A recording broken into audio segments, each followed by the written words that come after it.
Hola chicos, bueno, después de la reunión que hemos tenido esta mañana y tal como hemos dicho allí, pues vamos a seguir con los vídeos de Marx. Bueno, este es mi super estudio, ya mejoraré con el tiempo, pero por ahora esto es lo que hay.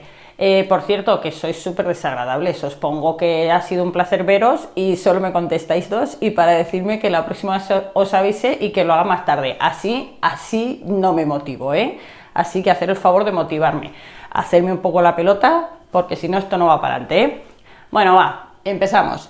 La antropología de Marx tiene 5 puntos, tal y como nosotros lo hemos enfocado. Es el objetivo, liberar al ser humano de la situación en la que se encuentra y hacerlo a través de la revolución, una vez que hemos descubierto que nos encontramos en una situación miserable.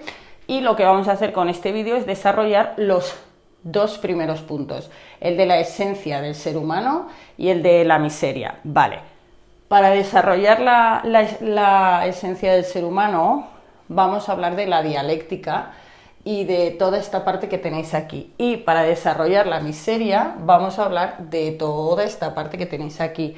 Está más desarrollado que en los apuntes. Y bueno, vamos a ver qué conseguimos. Bueno, empezamos, vamos a ver. El ser humano es un ser que se realiza a través del trabajo. A diferencia de lo que dice la Biblia, que el trabajo es una maldición para el ser humano, Marx considera que no, que en realidad los seres humanos somos trabajo. ¿Qué significa eso? Bueno, pues que mantenemos una relación dialéctica con la naturaleza. La naturaleza, dice Marx, es el cuerpo inorgánico del ser humano. Lo repito, la naturaleza es el cuerpo inorgánico del ser humano. ¿Qué significa esto? Bueno, pues significa que los seres humanos cuando trabajamos, lo que hacemos es transformar la naturaleza. ¿Eso qué significa? Que yo, ser humano, que soy un sujeto, necesito un objeto al que transformar. Y transformando al objeto, me transformo a mí mismo. Y en ese salir de mí, sujeto, afirmación, hacia el objeto, negación, y volver a un sujeto nuevo y renovado, negación de la negación, se realiza nuestra esencia. Vale, ya sé que no nos hemos enterado de mucho, así que voy a ir por partes. Vamos a ver, la dialéctica para Marx, de la mano de Hegel, que es la herencia, como habréis leído en sus influencias, que recibe Marx de Hegel, tiene 3 momentos. Tal y como dice Luis Montil en sus apuntes, Hegel utiliza los términos afirmación, negación, negación de la negación. 3 momentos, la afirmación, la negación y la negación de la negación, que evidentemente es una afirmación, pero es una afirmación nueva y diferente a la anterior. Vale, Fichte utiliza las palabras tesis, antítesis y síntesis. A lo largo del tiempo, pues normalmente se le atribuye a Marx tesis, antítesis y síntesis. Utilizaremos cualquiera de los 2 tipos de terminología. Vale, otra vez. La dialéctica tiene 3 momentos. Una afirmación, una negación y una negación de la negación. La afirmación es el punto de partida. En este caso, en el caso del trabajo, la afirmación es el sujeto. Siempre la afirmación es el punto del que partimos. A ese punto se le opone otro, que es su negación. Acordaros de la relación dialéctica de Heráclito. Mi ser me lo da lo que se me opone. Es que si lo que se me opone yo no sería, ni siquiera estaría delimitado. Es así que mi realidad se constituye gracias a lo que me niega. La relación dialéctica es que esos 2 elementos están firmemente entrelazados. Bueno, más que entrelazados, es que el uno no puede existir sin el otro, y en el momento que existe uno, existe el otro. Acordaros del chiste de Mafalda. Cuando Mafalda está en el salón comiendo la sopa y su madre está en la cocina, y Mafalda le dice: mamá, ¿por qué tengo que comer sopa? Y la madre le dice: porque lo digo yo, que soy tu madre. Y Mafalda le responde: pues si es por eso, yo soy tu hija y adquirimos el título a la vez. Eso es que lo uno no existe sin lo otro, y es por lo otro. Esta sería la afirmación, esta sería la negación. ¿Qué es lo que dice Hegel? Que esa relación dialéctica no es solo entre 2 polos, sino que es dinámica, es un proceso, es una realización que se da a través de el movimiento, y un movimiento que decimos que es dialéctica, así que ya estamos en disposición de entender qué es el ser humano como Homo faber. El sujeto es la afirmación, el objeto, la naturaleza, es lo que se le opone, pero él solo es entrando en relación con esa naturaleza. Cuando yo transformo la naturaleza, en realidad me estoy constituyendo a mí mismo, estoy constituyendo mi ser, estoy siendo, estoy realizándome, y sin esa actividad y sin ese proceso, el ser humano no se realiza, no es humano. Si ese proceso no se da de forma adecuada, el ser humano deja de ser ser humano, pierde su esencia. Es así, como he dicho, que nosotros nos ponemos en relación con la naturaleza, la transformamos y somos. Por eso dice Marx que la naturaleza es el cuerpo inorgánico del ser humano. Es lo otro que no soy yo, que no es un sujeto, pero que necesito para llegar a ser sujeto. Como he dicho, todo esto viene de la mano de Hegel, de su dialéctica. La dialéctica con 3 momentos, la dialéctica como proceso. Voy a intentar que entendáis esto. Vuelvo a decir, para Marx el trabajo no es una maldición, para Marx el trabajo es una realización, y una realización plena. Mira, ¿qué soy yo? Yo soy profesora. ¿Y qué necesito? Necesito de mis alumnos. Es más, es que debemos decir que no hay profesor sin alumnos. Bueno, pues entonces, ¿en qué consiste mi actividad? Vosotros seríais mi objeto, vosotros sois lo que se me opone, pero es que también sois lo que me ayudáis a ser, porque yo vierto mi ser en vosotros. Y cuando yo vengo a clase y doy clase y salgo de clase, he gastado una cantidad de energía impresionante y salgo de las clases cansadísima, es decir, hay un trabajo, hay un gasto de energía, hay un sujeto, hay un objeto, y yo me he convertido en profesora siéndolo.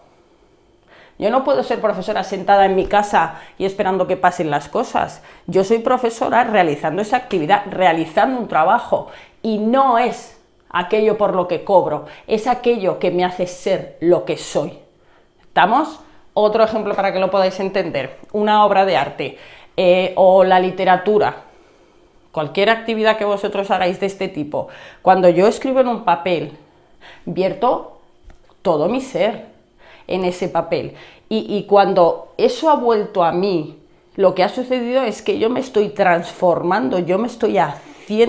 Es en la propia actividad y en la propia relación dialéctica en la que yo me realizo. Aclaro una cosa, he dicho que yo tengo que realizar una actividad para ser, he dicho que yo vierto mi ser. Bueno, en realidad esto no es exacto, no es que yo esté virtiendo una esencia previa que tenga que actualizarse al modo aristotélico, no. Lo que yo estoy haciendo es realizarme a través de la acción.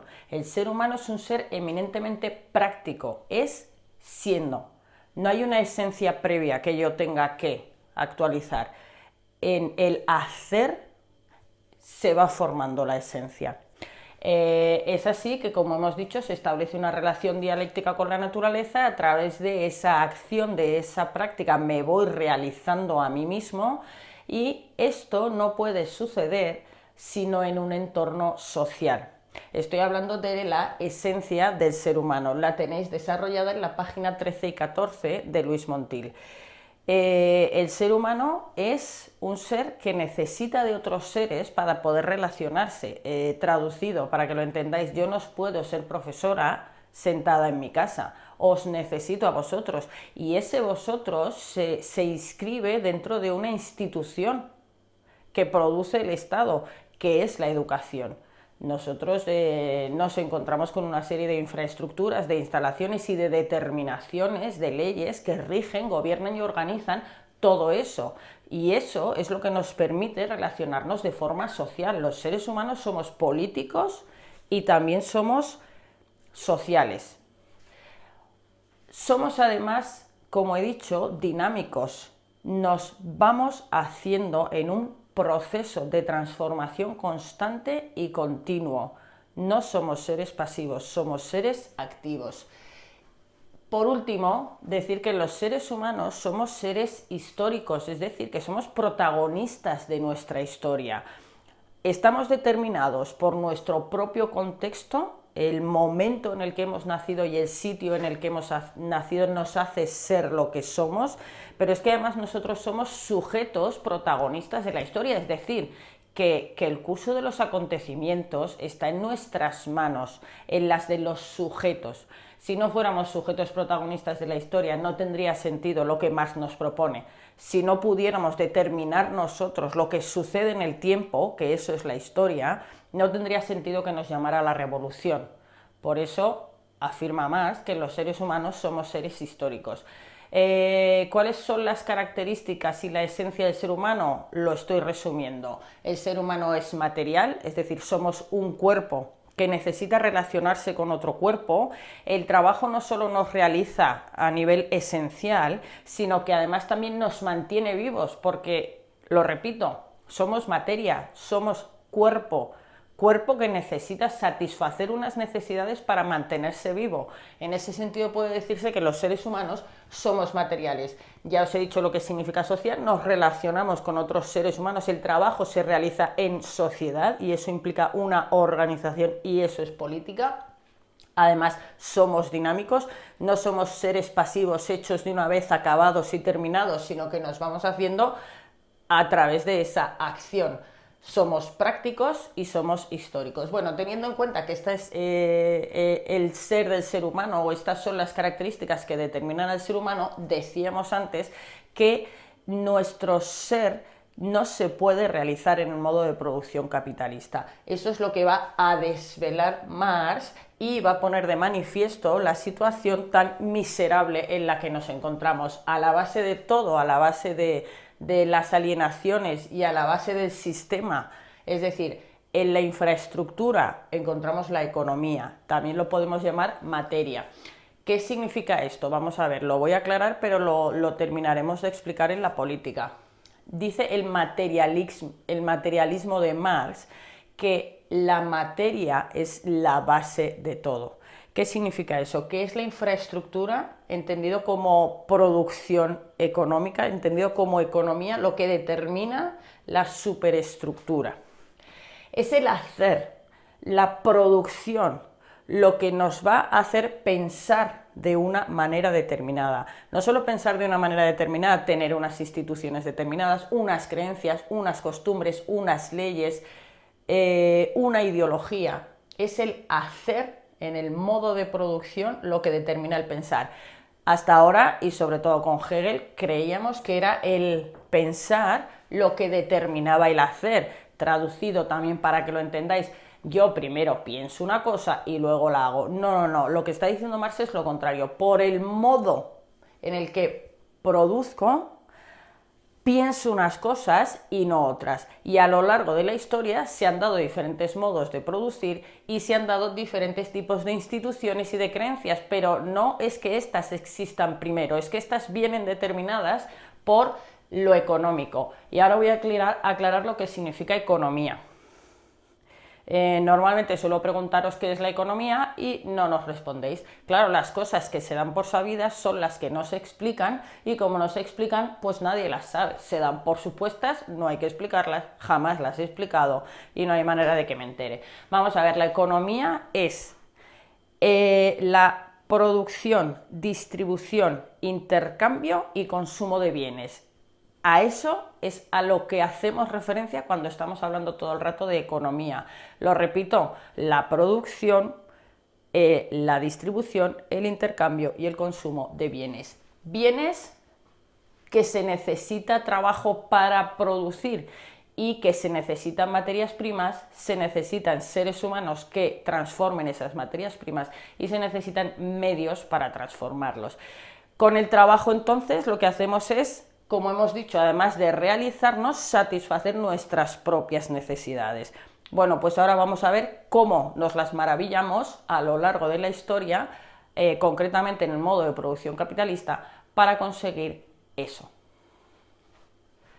Hablamos de las alienaciones. Vamos a ver, alienación es un término que hace referencia a la pérdida, al extrañamiento del ser humano.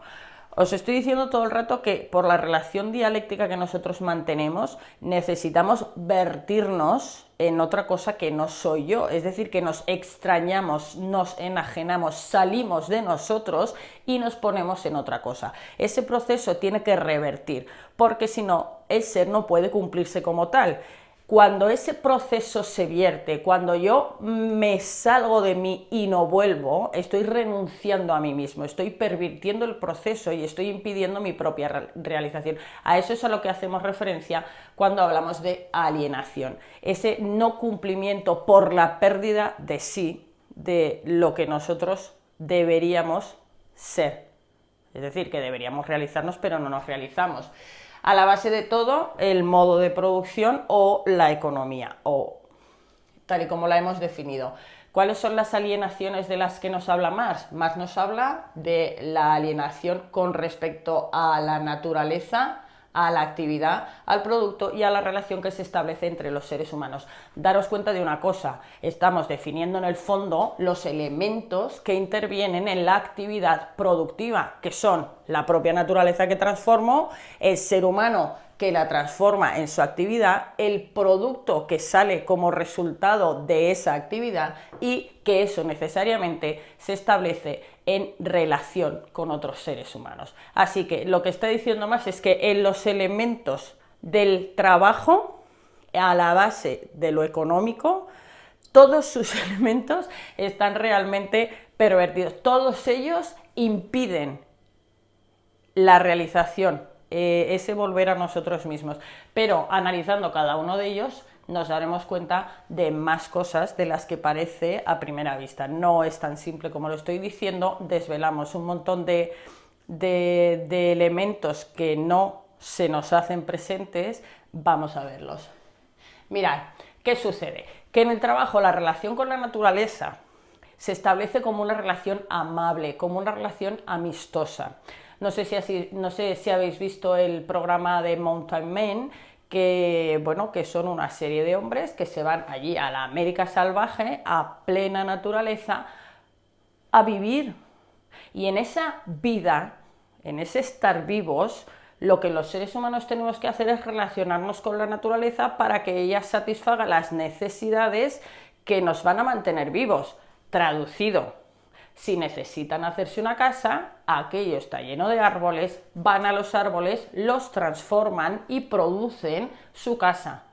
Han satisfecho una necesidad, pero es que además han sido creativos y se han convertido en seres humanos con una relación adecuada con la naturaleza. Lo mismo, si no habéis visto el programa, verlo. Si necesito cazar, cazo, si necesito abrigo, pues mato a un animal y curto su piel. Bien. La naturaleza entonces está permitiéndome satisfacer las necesidades vitales y realizarme como humano creando cosas que no existían, que es una parte muy humana de los humanos. Bueno, pues ¿qué sucede? Que en el modo de producción capitalista la relación con la naturaleza de ninguna manera se presenta como amable, más bien ella se me presenta como mi enemiga, porque es su transformación la que me obliga a un tipo de trabajo totalmente deshumanizado. Me paro aquí. La idea es que en el modo de producción capitalista la relación que mantenemos con la naturaleza, el elemento a transformar, lo que se llamará materia prima, se me presenta como enemiga, como ajena a mí y por tanto enemiga. Es que respecto a la actividad es ese ejercicio que yo realizo para transformar la materia prima. ¿Qué sucede? Lo que sucede aquí es que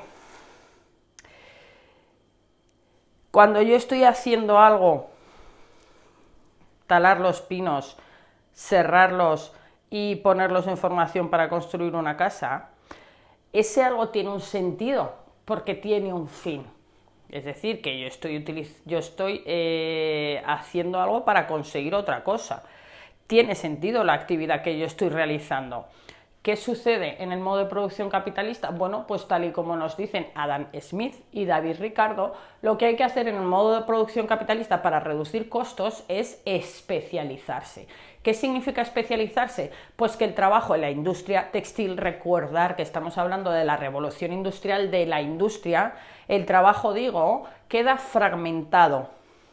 Es una parte del proceso lo que yo tengo que hacer. Si habéis visto la película Dance, acordaros de la escena en la que una tejedora le está enseñando a otra, cuando las cambian de puestos de trabajo, cómo funciona la máquina de tejer. Y la máquina de tejer consiste, el trabajo en la máquina de tejer consiste en coger un hilo, pum, ponerlo, esperar que la máquina baje las aspas y otra vez, pla, pla, pla. Es un momento del proceso y además es un trabajo absolutamente mecánico que no requiere de ninguna especialización. Cualquier persona lo puede aprender. Esto tendrá unas consecuencias con relación a las relaciones que establecemos los seres humanos a la hora de trabajar, cómo nos presentamos los unos a los otros.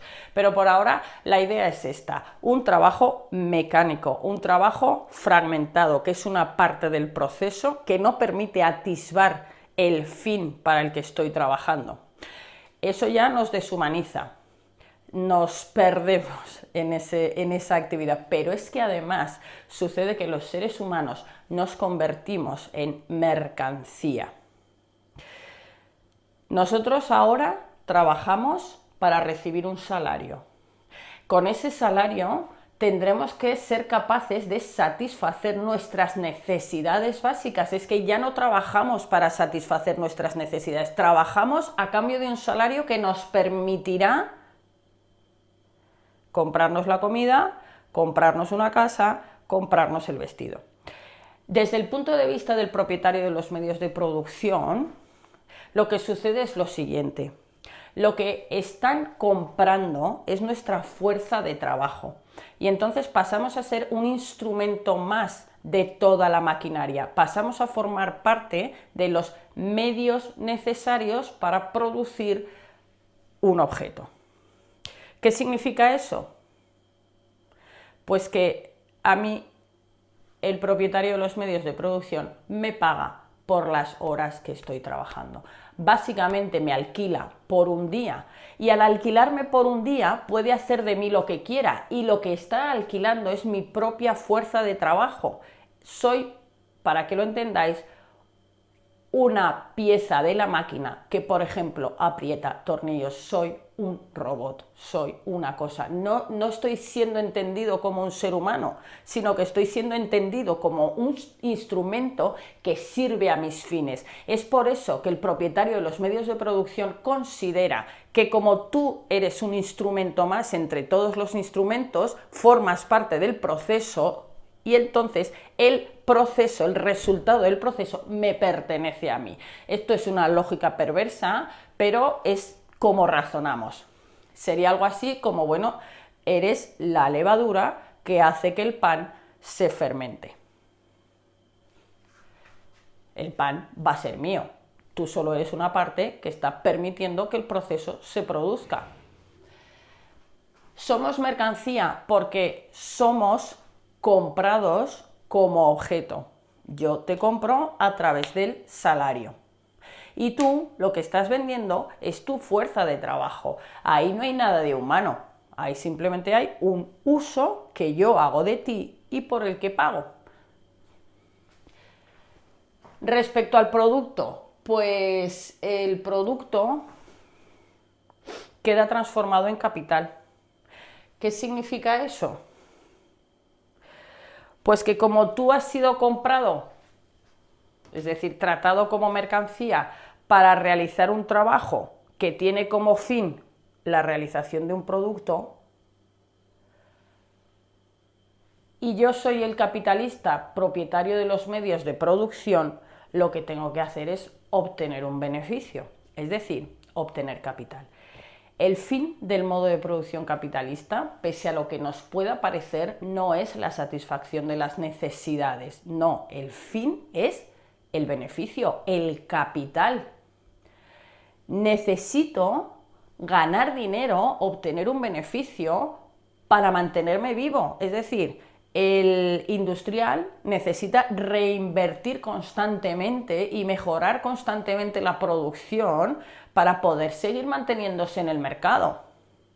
Si no hace eso, si para, el proceso se acaba. Eso quiere decir que él se termina. Bueno, pues entonces nosotros lo que necesitamos con los productos es obtener un capital, es obtener un beneficio para mantenernos vivos. Vivos como empresa, digo, ¿eh?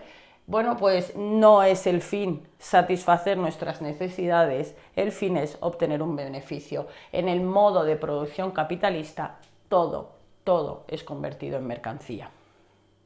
¿Qué es la mercancía? La mercancía es un producto que se pone en el mercado para ser intercambiado por otro. ¿Dónde está el beneficio ahí? Quiero decir, si el intercambio es igualitario, 1 kilo de lentejas compran 3 tenedores, ¿dónde está el beneficio? Claro, esta es una pregunta que se hace Marx y que yo considero que es muy importante.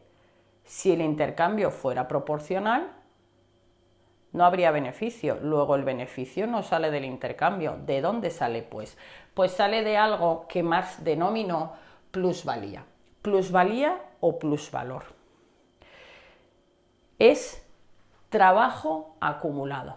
Mirad, en la fábrica llego cada día, toca la sirena, ficho con esta cara de desgraciado que tengo cuando voy a trabajar, mirar el vídeo de Fashion Victim y mirar las caras que tienen los trabajadores cuando van al trabajo. Claro, es que se está produciendo en estas condiciones y estas condiciones no realizan al ser humano para nada. Es más, como veremos más tarde, lo convierten en un animal, lo convierten en un ser muy desgraciado.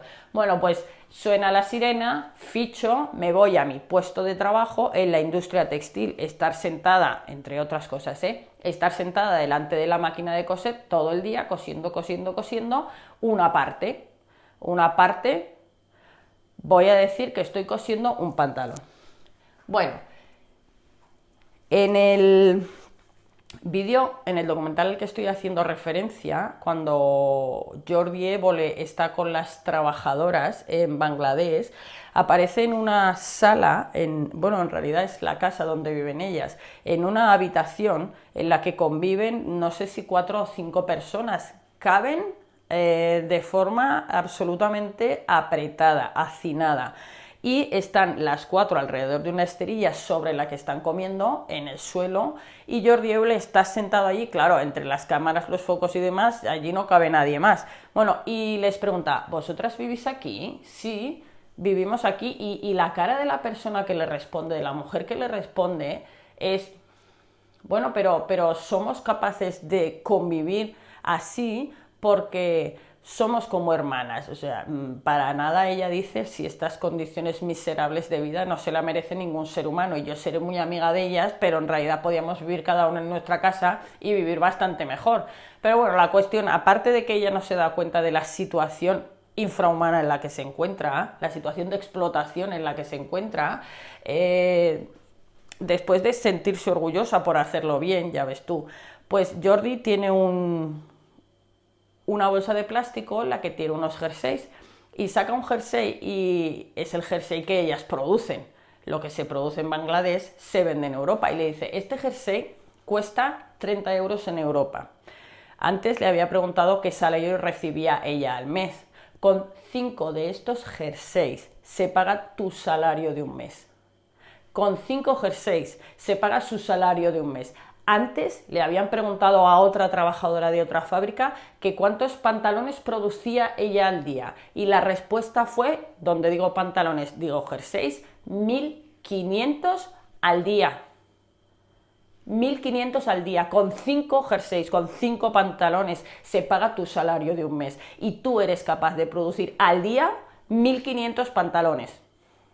Eso es la plusvalía. ¿El qué? La diferencia que hay entre el salario que yo te pago a ti porque estoy comprando tu fuerza de trabajo, eres un destornillador, no eres un ser humano, lo que yo te pago por alquilarte cada día y la diferencia que hay entre lo que tú produces y yo vendo en el mercado. Eso es lo que da la ganancia. La ganancia es la diferencia que se establece entre lo que te pago a ti y lo que produces. No te pago por lo que produces, sino por alquilarte durante 30 días, bueno, durante 20 y pico días. Así es como se obtiene el beneficio en el modo de producción capitalista. ¿Qué sucede con respecto a las relaciones que los seres humanos establecemos entre nosotros? Pues que son de competencia. ¿Qué significa eso? Pues que somos enemigos, que somos competidores. Quizá nos resulte fácil ver que somos enemigos los burgueses de los proletarios o de la mano de obra. Digo, esto es fácil, claro, se me presenta el burgués como el explotador, se me presenta desde luego como un enemigo, se me presenta como la persona que me obliga a trabajar en estas condiciones. Ahí digo, creo que es bastante fácil ver que la relación que se establece entre los seres humanos no es adecuada, es de enemistad. Pero hay otros dos tipos de relaciones que nos presentan también como enemigos y que creo que son más difíciles de ver. La del obrero en relación con el obrero y la del burgués en relación con el burgués. Esta menos difícil de ver que esta, así que os la explico. ¿Qué sucede? Que como la mano de obra no es especializada, no requiere de grandes conocimientos ni de grandes habilidades, cualquiera la puede hacer. Y hay una gran masa de proletarios. Eso significa que si yo dejo de trabajar, otra persona va a ocupar mi puesto, o que si yo me presento a un puesto no cualificado, va a haber 1000 personas. ¿Cuánta gente se presenta a oposiciones de administrativo o de policía? ¿Por qué digo esto? Porque para estas hace falta, bueno, las de o de bombero creo que también, para esto hace falta el nivel más bajo de estudios. El nivel más bajo de estudios lo ha alcanzado muchísima gente y conforme vamos subiendo en la pirámide tenemos menos gente, entramos en una competencia menor y aún así la competencia es impresionante. Por eso el de al lado, el humano que tengo al lado, se me presenta como un enemigo. Es la persona que me puede quitar mi puesto de trabajo o la persona que va a hacer que yo no sea imprescindible. Pero, ¿y el burgués? Con el burgués. ¿Por qué los propietarios de los medios de producción también se presentan como enemigos? Pues porque, como acabo de decir, la lógica del capitalismo, la lógica perversa a la que nos obliga es a obtener beneficio de forma constante para reproducir los medios de producción. Que, por cierto, también tenemos que hacer eso los seres humanos. ¿Qué significa eso de reproducir? Pues que tengo que reinvertir, que tengo que comprar constantemente material y que tengo que hacer que la fábrica se mantenga en términos de competencia, tiene que ser competitiva. Si este es el mercado, además, para mantenerme vivo, lo que necesito es acaparar cada vez más mercado. Y si hay 100 burgueses ocupando ese espacio, lo que voy a hacer acaparando el espacio de otro es producir su pérdida, es decir, producir su destrucción. Pero es que tiene que ser así. Entonces, supongo que sería la frase de solo puede ganar uno, lo que pasa que en este caso son más de unos, pero es una pirámide, no cabemos todos. Y si quiero mantenerme, necesito estar reinvirtiendo constantemente. ¿Qué es lo que estoy diciendo? Pues que el burgués, que goza en teoría de todos los privilegios, también entra en esa lucha a muerte y él dejará de ser burgués por efecto de los otros burgueses y pasará a ser proletario. Es así, vuelvo a decir, que en el modo de producción capitalista las relaciones que se establecen entre los seres humanos son relaciones de competencia. Son relaciones egoístas que para nada, tal y como afirmaban Adam Smith y David Ricardo, para nada beneficia a todos los seres humanos. Solo beneficia al que tiene dinero y de esos también a los menos porque tienen que pelearse por mantener vivos, por mantenerse vivos. Bueno, queda establecido entonces que los seres humanos se pierden en este proceso. Resumiendo, entro en una relación con la naturaleza que no es amable, estoy obligado a una actividad que no me realiza como ser humano y que además tampoco satisface mis necesidades, y la relación que se establece, la relación necesaria que debo de establecer con los demás, en lugar de presentármelos como amigos, como socios cooperativos, que es lo que proponían los socialistas utópicos, se me presentan como enemigos. Nada en el modo de producción capitalista va a hacer que el ser humano se realice. Lo que hace es embrutecerlo. Y donde deberíamos realizarnos y sentirnos plenamente humanos, que es en el trabajo, nos sentimos animales, estamos animalizados, nos sentimos como cosas, no como seres humanos. Y justamente en lo que tenemos en común con los animales es donde nos sentimos humanos, en dormir, comer y procrear. Es donde nos sentimos libres y para Marx esto es un sinsentido absoluto. No, si nosotros nos humanizamos en el trabajo, ¿pero qué sucede? Pues que dadas estas condiciones, los trabajadores de esa fábrica lo que están deseando es tener vacaciones y poder comportarse como animales, y ahí es donde nos sentimos libres. Yo diría que la cosa no puede estar peor. Hemos terminado. Decíamos que teníamos que demostrar que la situación del ser humano era una situación que no le permitía realizarse y era una situación miserable que obligaba a una llamada a la revolución para cambiar el estado de cosas y conseguir que a través del trabajo el ser humano se realice. Vamos a ver, hay términos que me he dejado en el tintero porque el discurso obliga y si las piezas no encajan no las puedes meter, pero son piezas muy importantes del discurso de Marx y además creo que nos sirven para pensar nuestra propia realidad, que si la filosofía nos tiene que enseñar a algo es a ser crítica, no tanto la filosofía del autor, porque no estamos en universidad ni podemos ser especialistas de todos los autores, esa es carrera de toda una vida, sino que nos sirva para pensar nuestra propia realidad actual, que nos sirva para ser críticos. Con ese objetivo digo, serían para las preguntas que no son desarrollo del tema, os voy a explicar los términos de valor de uso y valor de cambio. Vuelvo a decir, en este momento las piezas no me encajaban, pero son piezas del discurso de Marx muy importantes que considero que merecen atención. Así que vamos a ello. Mirad, ya os he dicho que el sistema de producción capitalista lo que tiene que hacer es fabricar productos que convierten en mercancías para poder obtener un beneficio, es decir, un capital que me permita seguir manteniéndome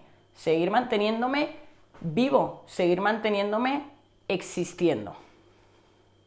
Bueno, ¿de dónde venía el beneficio? Decíamos, el beneficio venía de esa parte que le dejaba de pagar al obrero por la producción que realizaba, de la operación gracias a la cual yo simplemente alquilaba tu fuerza de trabajo como quien compra una máquina que aprieta tuercas.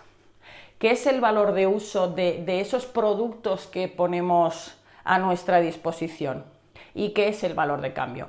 Mercancía, he dicho, es todo producto que se pone en el mercado para ser intercambiado por otros productos. Entonces, ¿de dónde sale el valor de los productos? ¿Qué determina el precio? Mirad, las cosas, dice Marx, tienen un valor de uso. El valor de uso viene determinado por lo útil que me resulta a mí, ser humano, esa cosa. Es decir, los objetos, independientemente del ser humano, no tienen valor. Los objetos solo tienen valor en relación al ser humano. El valor de uso, repito, es si eso me resulta útil a mí y cuánto de útil me resulta. Es decir, que el aire tiene un valor de uso elevadísimo. ¿Por qué? Pues porque es lo que yo necesito para respirar, porque es lo que yo necesito para mantenerme vivo. Así que, dependiendo de las propiedades que tiene el objeto en relación con el sujeto, se establece un valor de uso o se establece otro. Es decir, tiene un valor de uso o tiene otro. Se debe a las propiedades del objeto, repito, en relación conmigo. Lo útil que me resulta eso a mí como ser humano. Cuanto más satisfaga mis necesidades vitales, cuanto más necesario me resulte para vivir, mayor valor de uso tendrá. ¿Qué sucede en el mercado? Pues que lo que estoy haciendo es poner un producto que tiene un valor de uso en el mercado para ser intercambiado, mercancía, por otro producto con otro valor de uso diferente. Bueno, ese cambio tiene que ser proporcional, es cuantitativo. Un rastrillo hoy en España valdrá, me lo invento, 5 kilos de trigo. ¿Qué da el valor a esa proporción? Tenemos que tener en cuenta, y estaremos hablando ahora del valor de cambio, que un kilo de trigo no va a valer lo mismo en un sitio donde, por ejemplo, no se den las condiciones necesarias para su cultivo, que en otro. Va a resultar más fácil o más barato producirlo cuando las condiciones sean adecuadas, cuando las lluvias sean las necesarias, las condiciones climatológicas, esos elementos que intervienen en el proceso de producción o producción y recolección de ese elemento. Es decir, que el valor de las cosas no está fijo, sino que depende de las condiciones de producción. En qué condiciones de producción se dé, pues van a resultar más baratos o menos baratos. Cuando yo estoy intercambiando los productos, cuando ya los he convertido en mercancía, lo que estoy haciendo es establecer esa proporción en función de un valor variable. Es así que en el intercambio no los estamos intercambiando por su valor de uso, sino que los estamos valorando en función de el cambio, de lo que me ha costado producirlo. Si en el valor de uso la relación que le da el valor al objeto son sus cualidades, en el valor de cambio lo que le da el valor al objeto es lo que me ha costado producirlo. Es cuantitativo, no es cualitativo. ¿Qué es lo que sucede en el mercado? Que hemos desvinculado el valor de uso del valor de cambio y hemos llegado a pensar, fetichismo de la mercancía, que el valor de los objetos es el valor que adquiere en el mercado. Lo voy a volver a decir, hemos desvinculado el producto de su fabricación y hemos pensado que eso es su valor. Confundimos el valor de cambio con el valor de uso y son dos cosas que no tienen nada, absolutamente nada que ver. Y esa es la perversión, pensar que las cosas son valiosas en sí mismas. Y yo digo que también la perversión es pensar que satisface necesidades, voy a hablar en términos de Epicuro, naturales y necesarias. Hay necesidades, decía Epicuro, que son naturales y necesarias, hay necesidades que son naturales, pero no necesarias, y hay necesidades que ni son naturales ni son necesarias. Bueno, yo creo que el mercado trabaja en esos términos, en satisfacer necesidades que en realidad no necesitamos satisfacer, y así adquieren valor elementos que para nada son valiosos en términos de valor de uso. Me pregunto yo, ¿qué valor tiene un Ferrari? ¿El de matarme más deprisa y mejor? Sin embargo, ¿cuál es su precio? Pues su precio es elevadísimo. Supongo que por esto del valor de cambio que os estoy diciendo. Esas son las mercancías, pero es que otro problema del capitalismo es que todo, absolutamente todo, se convierte en mercancía. Todo, absolutamente todo, es calculado y pensado en términos de beneficios económicos. Voy a volverlo a decir, en realidad es un sistema que lo único que quiere es mantenerse vivo, y para mantenerse vivo necesita pensarse en estos términos y producirse en estos términos, pero olvidando que a la base de todo estamos los humanos y nuestras necesidades. ¿Qué es lo que estoy diciendo? Pues mirad, que si lo pensamos todo en términos de beneficios, si lo cuantificamos todo, si todo lo miramos o establecemos un cálculo para una producción, vosotros al final valéis lo que vale vuestra nota. Como he dicho, yo creo que la filosofía tiene que servir para hacernos pensar nuestra propia realidad. Y estudiando a Marx, pues a mí siempre me da por pensar, claro, quiero decir, yo no solamente estudio y os lo cuento, sino que además eso me permite interrogarme a mí. Yo, ya os lo he dicho, soy profesora, ya lo sabéis, y vosotros sois estudiantes, y pienso mucho en el sistema educativo, porque yo creo que todos sabemos que algo no funciona. esta vez, porque lo estoy poniendo en relación con Marx, se me ocurre que es que lo privado o esa forma de pensar el mercado, el modo de producción capitalista, que lo voy a llamar lo privado, se ha introducido en lo público y estamos trabajando con los mismos parámetros, con los mismos criterios, estableciendo fines en función de beneficio. Es decir, que donde hay dinero en el mercado, en la pública, en la educación, lo que hay son notas, pero es vuestra moneda de cambio y en realidad es vuestro precio. Nos hemos olvidado de que lo que tenemos que hacer es formar a seres humanos para lograr su desarrollo. Nos hemos olvidado de que lo que tenemos que hacer es aprender para ser y os hemos cambiado por un número, que es una nota. Vuelvo a decir, funcionan las notas como funciona el dinero y eso es una perversión porque os impide realizaros. Quiero decir, todo lo que os he contado de Marx puede ser traducido desde mi punto de vista al sistema educativo. Y ya no tengo personas delante, lo que tengo es seres a los que tengo que darles una nota para que en el mercado puedan competir. ¿En qué mercado? Pues en este caso en el de estudiar las carreras, pero en el futuro será en el de conseguir un trabajo. Y vosotros estáis dentro del sistema sin daros cuenta de que estamos totalmente absorbidos y rascáis notas y pedís precio por todo.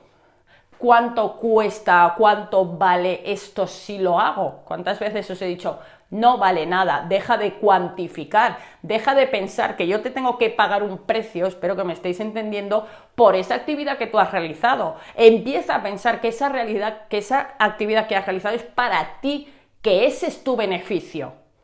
Que no entras en competencia con nadie, que yo no soy tu enemiga porque te he suspendido y que tú no eres mi enemigo porque me impides mi trabajo, porque si establecemos una relación amable entre nosotros, vamos a conseguir estar muchísimo mejor. Yo te ayudo, tú me ayudas, yo te ayudo a ser y tú también me estás ayudando a ser. Entonces, me gustaría que pensarais vuestra propia realidad en esos términos. Al final pensamos que valemos nuestras notas y el ser humano no es una nota, el ser humano no es una cosa y el ser humano no tiene precio. Eso es lo que me gustaría de verdad que aprendierais de Marx, más allá de además conseguir sacar un 10 en selectividad para entrar en esa relación de competencia tan fantástica y tan maravillosa.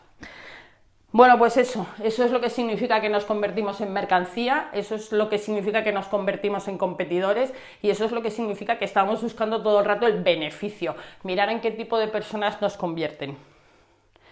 Mi recomendación, no trabajéis por dinero, trabajar en lo que os gusta, trabajar en lo que os puede llegar a realizar como seres humanos.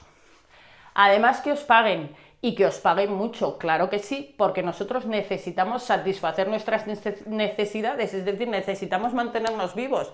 Yo quiero cobrar un salario, y cuanto más alto mejor, para mantenerme a mí y a mi familia, para vivir bien de forma desahogada y poder pagarme unas vacaciones, por ejemplo, pero no trabajo por dinero. Si trabajara por dinero, no haría ni la mitad de las cosas que hago. Si trabajara por dinero, no me gastaría mi dinero en estos focos ni en este micrófono. O sea, ¿qué hago yo reinvirtiendo mi dinero en algo que no me renta? Si mi salario va a ser siempre el mismo, yo puedo hacer el trabajo mejor, peor o fantásticamente bien o de forma absolutamente horrorosa, que ya sabemos que de todo hay en la viña del Señor. Es decir, que yo no trabajo por el dinero que voy a recibir ni en función del dinero que voy a recibir. Yo trabajo porque realmente me creo que la formación del ser humano es importante y de ahí toda mi pasión y de ahí toda mi desesperación y de ahí toda mi energía y todo mi tiempo dedicado a vosotros. Tenéis un futuro por delante, tenéis una vida que determinar. Yo dudo que se pueda salir del sistema, pero encontrar ese hueco dentro de este mundo, de este sistema de producción capitalista que permita la revolución ni se ha dado ni probablemente se vaya a dar. pero que permita que podamos entender la vida en otros términos diferentes al beneficio, al capital y a la mercancía, que dejemos de hacer cálculos con nuestras vidas y que dejemos de sumar o restar en función de los intereses. Las cosas son importantes por sí mismas, no son importantes por el valor que adquieran en el mercado. Bueno, señores, espero que hayamos aprendido algo, que os sirva Marx para pensar y seguiremos con él en los próximos vídeos, que ahora tengo que pues arreglar esto un poco y mandároslos a vosotros para que seáis seres humanos, no solo para que saquéis buena nota. Eso además, recordar a Kant, el hombre nunca debe de ser utilizado solamente como un medio, sino además debe de ser entendido como un fin. Nos vemos en el próximo vídeo.